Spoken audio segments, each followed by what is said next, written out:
Okay.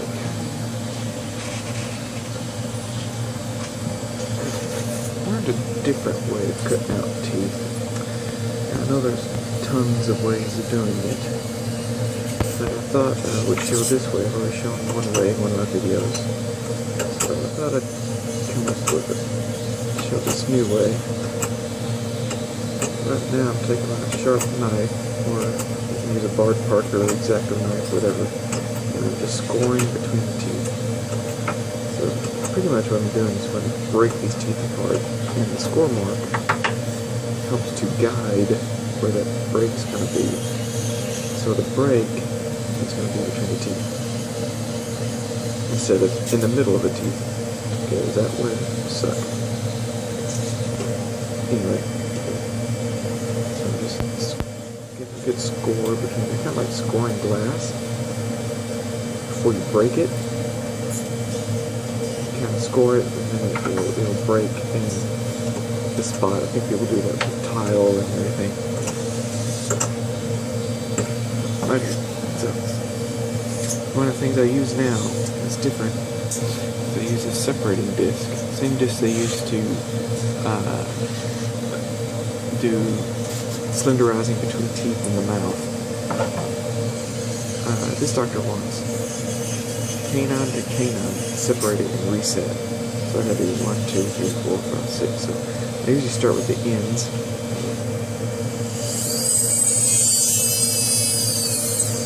There's that. There's that.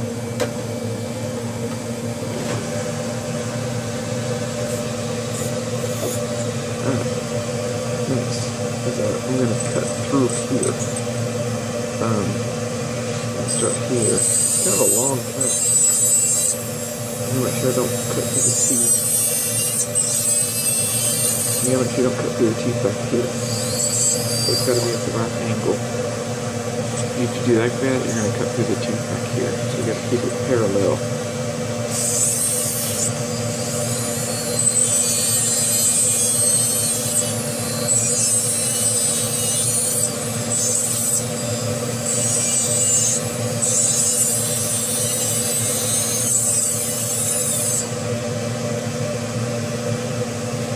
Do a little bit on the inside.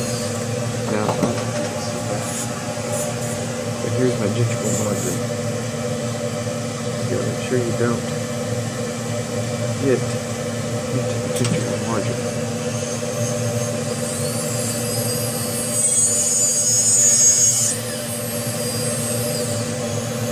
Alright. With that, sometimes you can do that and it'll cut right through and it'll be nice and beautiful and, you know, it snaps right off, but this is at an angle like this. It's not flat. It's curved. So I can't get my flat blade and make that curve, so I'm going to use my old trusty cutting burr. Gotta get some Great Lakes.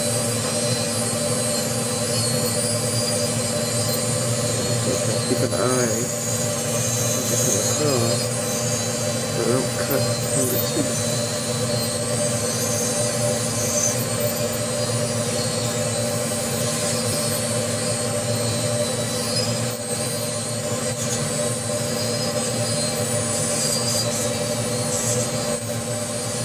Hard with this.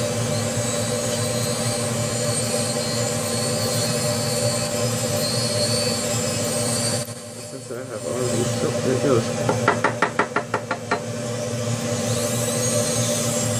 And all that does when I'm doing the nail is just kind of make the place for the wax to go. That's a really hard part. Same thing here. I used to cut using this thing, but now I like cutting between the teeth using this thing.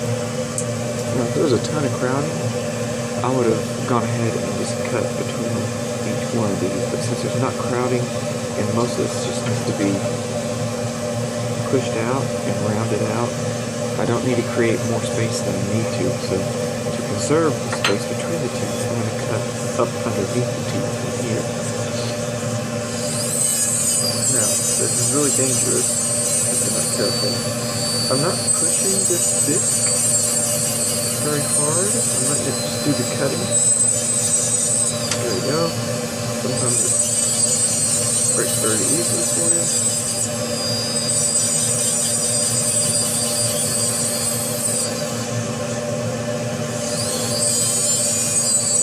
I'm just going right up to that gingival point. It comes up here. You can see that or not.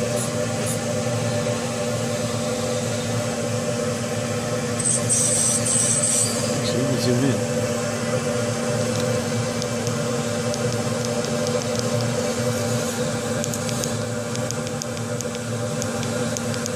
There we go.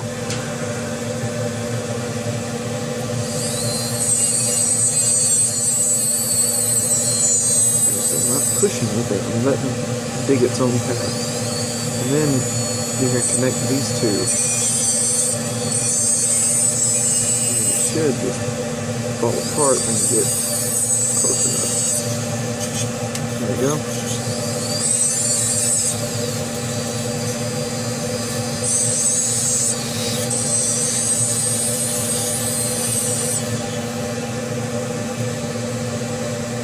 What's unusual about this one is the doctor makes 1 at 3 position canines also. So that's something rare. I haven't done this side yet. Well, don't rush it, don't take your time. And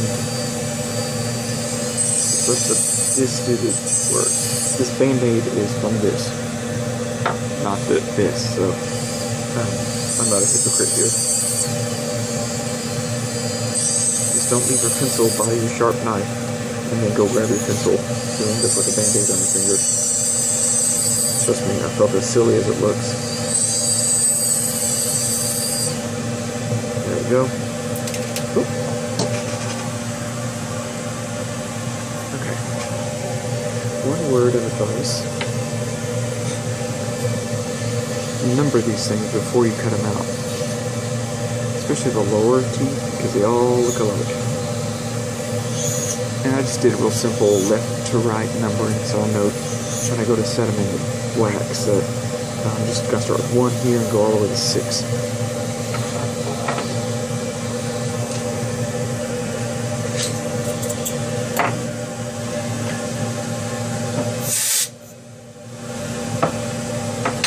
Now, one thing that when they're really crowded, that I like to do, and if they're rotated, let's see if I can show this. Yeah, here's one. So, if they're rotated, okay, see how this one's rotated? And I go to try to rotate it around, this extra gum that's there is going to hit. So you see that? So I try to rotate that in alignment, it's not going to fit. So what I like to do is take my burr, get a real fine grit, or a real smooth burr, nothing too jaggedy or too coarse, but a fine burr, fine tooth burr, I guess. And so when you put it back, you can rotate it without it catching on something. Now if you carve on this side, you're going to have to carve on the opposite corner. Otherwise it's going to hit the tooth next to it. So I take each tooth and I'll just look down the axis. That one usually doesn't need it, but I'm going to hit it anyway. I like these to be a little tapered at the bottom.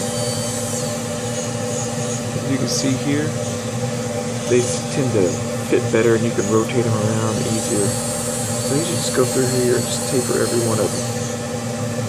Keeping a thought on the axis, the long axis of the tooth.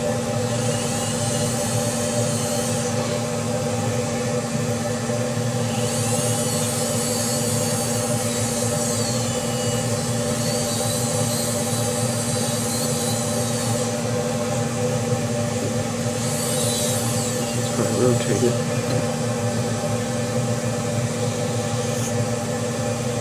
That's pretty good.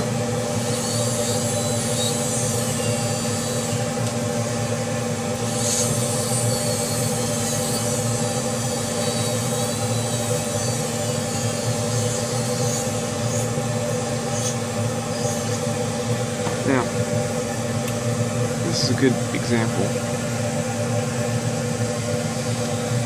Can you see the break point in that?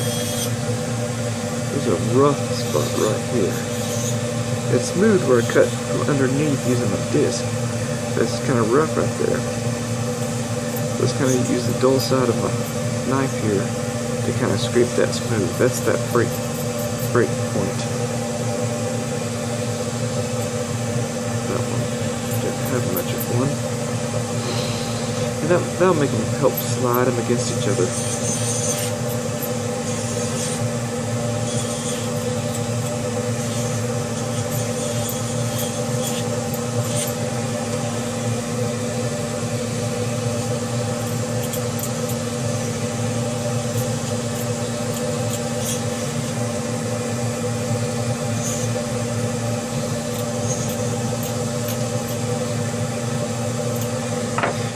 Go.